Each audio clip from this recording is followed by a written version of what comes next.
April মাস এলেই everyday ভারতের প্রায় প্রত্যেকটি বাড়িতেই সন্ধেবেলা কোলাহল কলরব বিতর্ক শুনতে পায় পাড়ার লোক। পাড়ার সিসিটিভি কাকিমারা বিতর্কের আগুনে জ্বলতে থাকা বাড়ির দেওয়ালে কান পেতে হতাশ হয়ে নিজ নিজ বাড়িতে ফিরে যায় মাঝপথে ছেড়ে আসা শাশুড়ির সাথে অসমাপ্ত ঝগড়ার দা এন্ড করতে।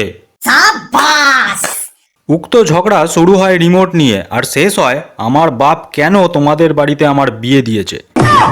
এমন বাড়িতে আমার বিয়ে করাই উচিত হয়নি যে বাড়িতে একটা মাত্র টিভি। শুনে বরের এত বড় হাঁ হয়ে যাওয়া মুখে মাছি ঢুকে হেগে দেয়।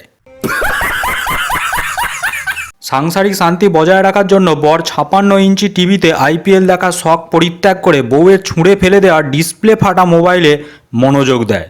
মনোযোগ বিচ্ছিন্ন হয় যখন সে শুনতে পায় তার মা বউকে বলছে, বাবুকে একটু খেলা দেখতে দাও, কাল না হয় সকালে সিরিয়ালটা রিপিট টেলিকাস্ট দেখে নেবে। ঠাস করে একটা শব্দে টিভির ঘরে পিন ড্রপ সাইলেন্স হয়ে যায়। মুকেশ কাকা এর মধ্যে খুঁজে পেয়ে গেছেন মারাত্মক একটা বিজনেস প্ল্যান। পয়সাও আসবে কোটি কোটি, বাড়িতে আওয়াজও হবে না ঠোকাঠুকি খেঁকাখেঁকি। ফোনেই দেখতে পাবেন IPL, but not for free. খসাতে হবে টাকা, পেয়েছে কাকা মকা, পকেট হবে ফাঁকা। কিছু ছেলেপুলে যারা কোনোদিনও ক্রিকেট খেলা দেখে না, ওরা মোবাইলে ক্রিকেট গেম খেলেছে।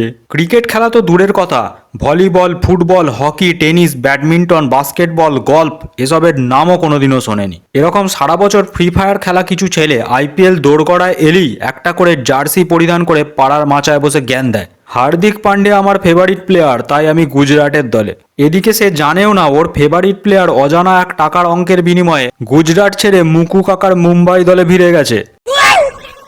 বাপ ছেলে, অফিস কলিগ, দাদা ভাই, এমনকি ন্যাংটো বয়সের বন্ধুদের লড়িয়ে কোটি কোটি টাকা কামিয়ে নিচ্ছে কিছু ধুরন্ধর বুদ্ধিমান মানুষ। দল জিতুক হারুক, দ্যাটস নো ম্যাটার, ম্যাচের শেষে খেলোয়াড়রা পাবে শিক কাবাব।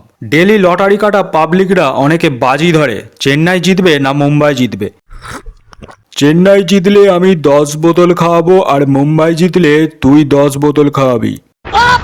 অনেকে তো আবার নেক্সট লেভেলের বান্দা, তারা টাকা পয়সা বাড়ি ঘর গার্লফ্রেন্ড এসব বাজি রাখে। বিলকুল মহাভারত। পাড়ার দুই ছেলে গলা জড়িয়ে চায়ের দোকানে বসে বিড়ি খাওয়ার দৃশ্যে মানুষ ততটাও ইন্টারেস্টেড নয়, কিন্তু ওই ছেলে দুটো যখন আইপিএল এর সময় মুম্বাই চেন্নাইয়ে দলাদলি করতে করতে একে অপরের চুল কলা এসব টেনে ছিঁড়ে দেওয়ার জন্য আগ্রাসী হবে, তখন গোটা পাড়ার লোক জড়ো হয়ে মজা লুটবে। তেমনি একজোট হয়ে খেলে আমাদের দেশ যখন টি20 ওয়ার্ল্ড কাপ জেতে, তার থেকে দেশবাসী বেশি মজা পায় বিরাট কোহলি আর গৌতম গম্ভীরের খেলার মাঠে ঝগড়া ও একে অপরের দিকে তেড়ে আসা দেখে। Rohit versus Virat, Iyer versus Pant, Dhoni versus Hardik, RCB versus KKR, CSK versus MI, এসব ক্রিকেট মাঠ ছাড়িয়ে চলে আসে গ্রামে শহরে, পাড়ায় পাড়ায়, গলিতে গলিতে, বাড়িতে বাড়িতে। দলাদলি করতে গিয়ে বাঘ বিতণ্ডা করে দাদা ভাইয়ের মধ্যে কথা নেই। একসময় গলা জড়াজড়ি করা দুই বন্ধু এখন পরস্পরকে মা বোনের গালি দেয়। বাপ ছেলের মুখ দেখা বন্ধ। এ ব্যাপারে শাশুড়ি বউ সবচেয়ে ভালো আছে। ওরা জোটবদ্ধ হয়ে সিরিয়ালের ভিলেন আর মিনি ড্রেস পরা রিলস বানানো মহিলাদের কিস্তি দেয়।